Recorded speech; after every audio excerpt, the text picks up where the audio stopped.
Hello one and all, welcome to Seeing Through Glass. Now some of you might have seen earlier this year I flew to America and bought a cheap Porsche Boxster, which I then drove across the country to Monterey Car Week. Well, prior to that trip, one of the other cars I was considering was a Maserati GranTurismo. For the last 5 or 6 years, they've seemed to be very good value for money on the used car market. Here in the UK, you can pick up early, high mileage examples for as little as £12,000 or £13,000. And that almost seems too good to be true because, well, let's not forget, this is a proper thoroughbred Italian GT car with some Ferrari DNA. And it's arguably one of the best looking sports cars of the last 15 years or so. So today I've come down to the ever awesome Octane collection, firstly to see whether I should have bought a GranTurismo instead of a Boxster, but more importantly for this video, to see whether it's actually worth buying a GranTurismo in 2024, or if it's one of those cars that should be admired from afar rather than admired on your driveway.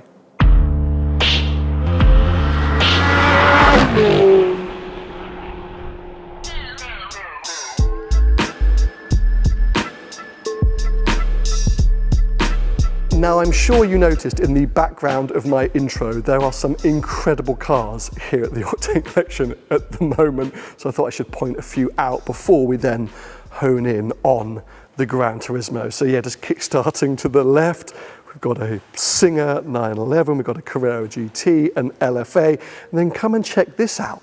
Essentially, my Ferrari ownership history, a manual 360 Modena and a black 360 Challenge Stradale, flanked by two amazing Porsches. We've got a 997.1 GT3 RS and then a super rare, one of 16 Club Sport GT2s. That thing is unbelievably cool. Let me just try and sneak back through past these £1 million supercars from yesteryear and continue. Look at the colour on this, paint to sample 992 GT3. Speaking of sensational colours though, check out this 250 Lusso in blue chiaro.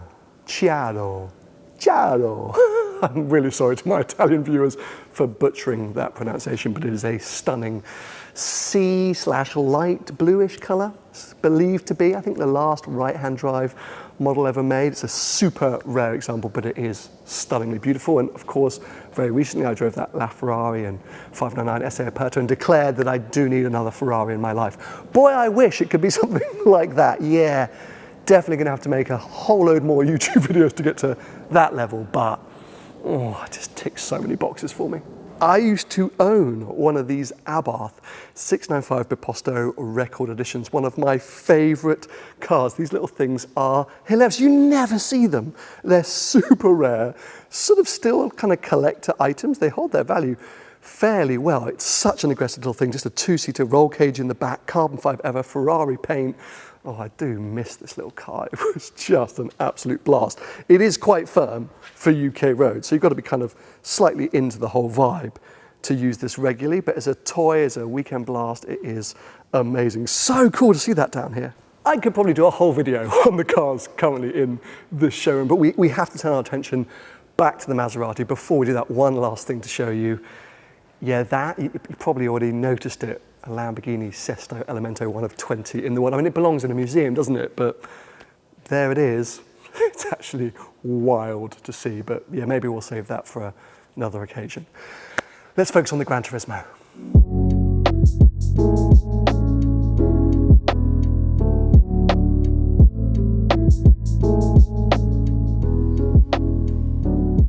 I said that this was one of the best looking sports cars of the last 15 years, and heck, it might be one of the best looking sports cars of all time, because look at it here next to a 250 Lusso, and it really holds its own. I mean, largely thanks to that Pininfarina design, but I don't think you can argue the GranTurismo is a stunning car. Surely there aren't many people out there who don't like the looks of this thing. Let me know in the comments below if you've always been a GranTurismo hater, but yeah, just the overall line is bang on. Of course, we do now have a new version of the Maserati GranTurismo, but they actually produced this version for 12 or 13 years. It first came out back in 2007 and they ceased production in 2019. The original car came out back in 2007 with a 4.2 litre V8. That was then upgraded in the GranTurismo S to be a 4.7 litre V8.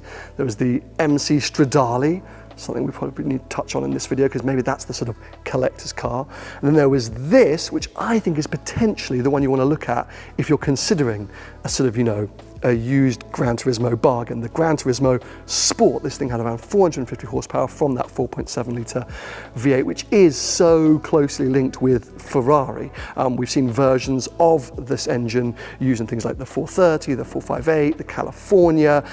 This car's engine, most similar to the Alfa Romeo 8C, another absolutely sensational car from this period. But it is a baby Ferrari, this thing, you cannot deny. And supposedly, its replacement, Maserati's version 2 of the GranTurismo, became the Ferrari California. Ferrari sort of had a little look in the design office and went, that looks rather too good to be a Maserati, and stole it. Hence why, theoretically, this thing was produced for so long in this form. Now, interestingly, this GranTurismo Sport version is one of the very few cars I've ever heard of that was offered with essentially two different flappy paddle gearboxes. No manual option for the GranTurismo.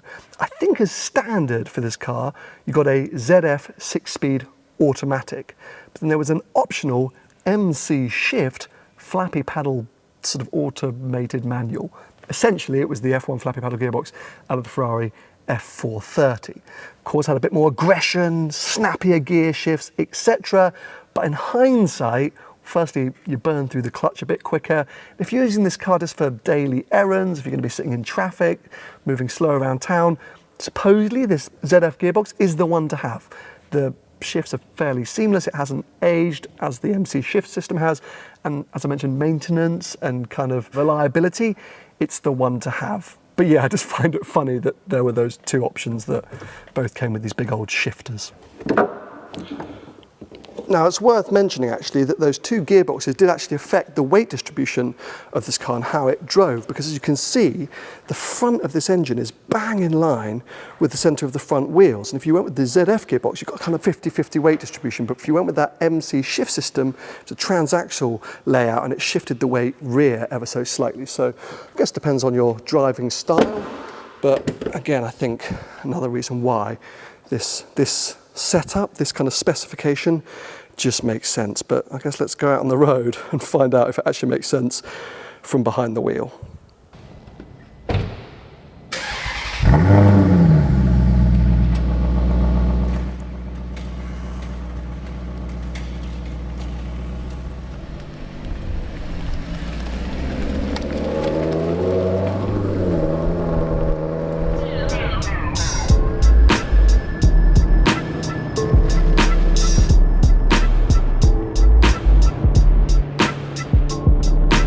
Now, it is worth me pointing out that the Maserati GranTurismo is actually my wife's favourite car, so I'm under strict instructions today to only say nice things about it, and if I don't, well, apparently I'm not welcome at home. But over the years, my wife has often asked me why I haven't considered buying one of these cars. In her mind, it's fantastic, but she also believes that, well, it's kind of right up my street, and she's not wrong. Essentially, this is an Italian Jaguar F-Type, and as I've already touched on, a baby Ferrari. It's got so many things on paper that I should love and adore, but for some reason I've never really wanted one. I think as beautiful as it is, it's big and quite heavy, and even in its sportier variants, i.e. that amazing MC Stradale, I don't know, it's never quite ticked the boxes. I'm like, well, rather than a baby Ferrari, I kind of want the real deal. And dynamically, it's a little lethargic, at least whenever I've experienced them before, that's where my head's been at. It's a heavy car, and it feels heavy. We're at like just under 1,900 kilos, and it's wide, and it's long, and whilst I love a GT car, I just want something to be a little bit more on its tiptoes. It's not to say you can't enjoy this thing at speed, but it is definitely a cruiser, and an elegant one at that. Like so many cars from this era, if you do want to wake it up a bit and drive it a little bit more dynamically, you have to put it into sport mode, which is a rather nondescript button here on the dash, which isn't very nice to touch or feel. There's no fanfare. I just got sort of sport readout now on my digital dash, and I can hear that the revs are holding a bit longer, so I've gone into manual gear select mode. I'm going to drop a window, and hopefully now I can enjoy the GranTurismo.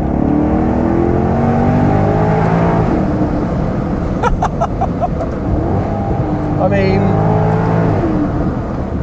the engine is the party piece with this car. I tell you what, it does actually feel quick. 450 odd horsepower. It's not to be laughed at. Doesn't hide the weight though. Still doesn't feel dynamic. Quite scary to drive this quickly actually, so let's just dial it back a little bit and waft as a Maserati should. Soul, personality. What was Ferrari's tagline for the Roma? I can't remember now, but it's all about living your best life. Living the vida loca? No. It's funny, this thing, because it does have something about it. It just feels so lazy. It just really, everything about it feels lazy, but it's comfortable. The ride is super smooth. It's fairly well isolated. There's a few creaks going on here, but nothing bad. And it's spacious. Let's not forget we have 2 proper rear seats. This is not a 2+2. I think it's a 4-seater. I comfortably sat in the back earlier, and that is really where this thing wins out. If you have young kids, if you're someone who likes to carry friends around, this has to be looked at. But if you're hoping it's going to be this kind of exhilarating Italian sports GT, you might be disappointed. The dynamics are just, yeah, not for me, let's say. But that engine, these big flappy pedals, they are for me.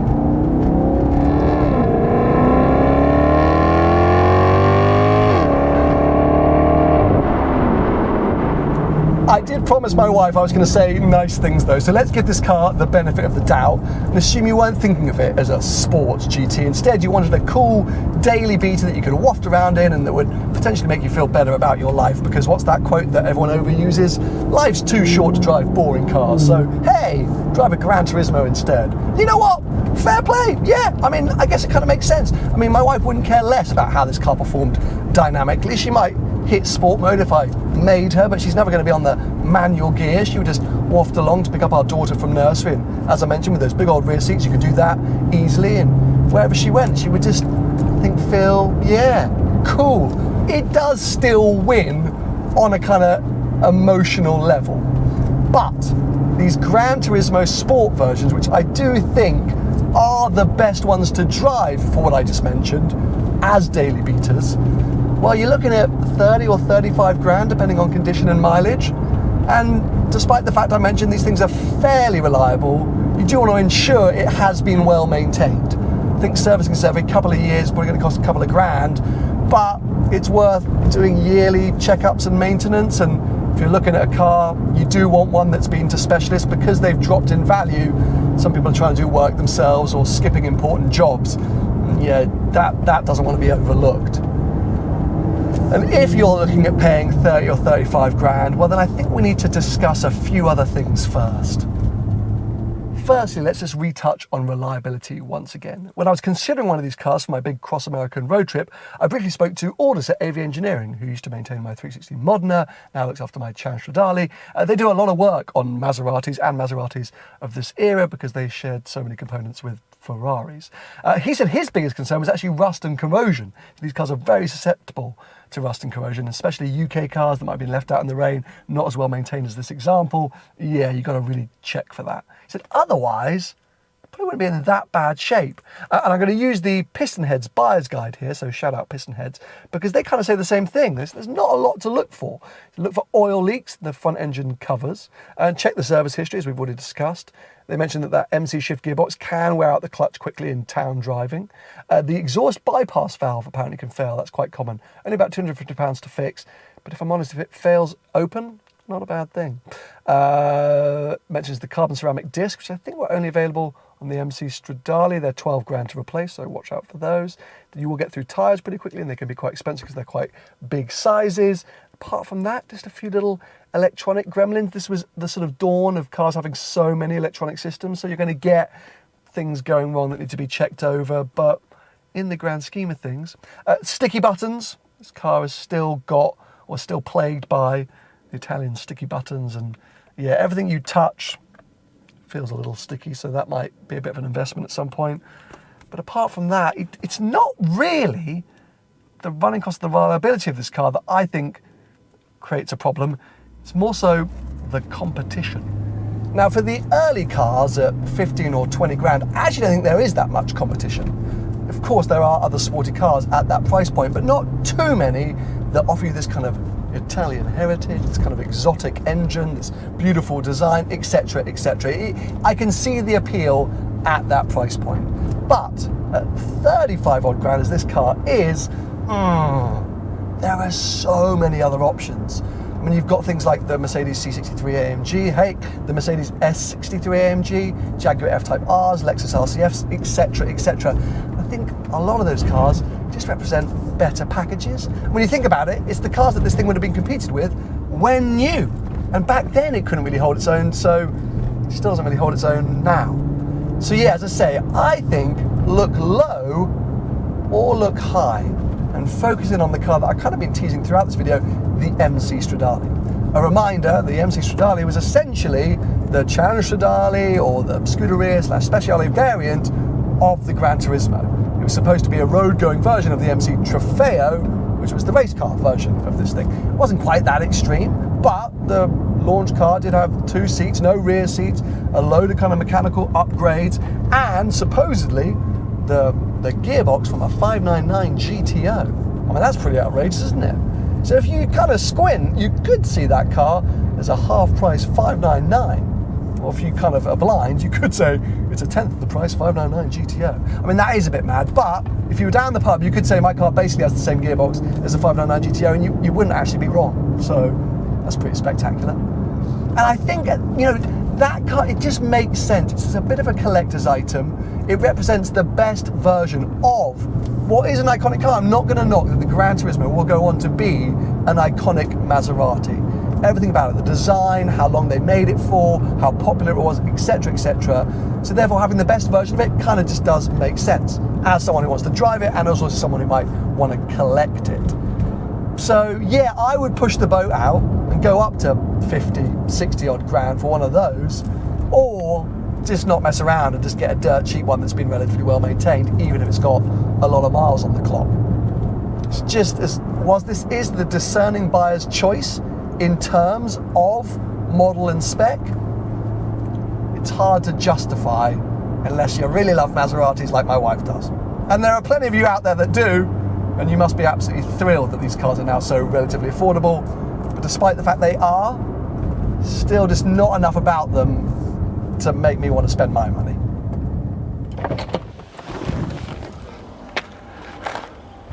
Well, I gotta say a huge thank you to the Octane Collection for letting me come down and film this video. It goes without saying, if you've been watching it thinking, oh Sam, you don't know what you're talking about, that car looks amazing, well give them a call and please tell them that I sent you. And obviously they have lots of other stuff that may have caught your eye as well. But anyway, in hindsight, this car kind of would have been fantastic for my Cross America road trip. I mean, it is a great GT. It would have made me smile every time I started it up, and just to waft along on those big open highways, I would have had a great time. But I tell you this, at the end of the trip, I would have sold it immediately.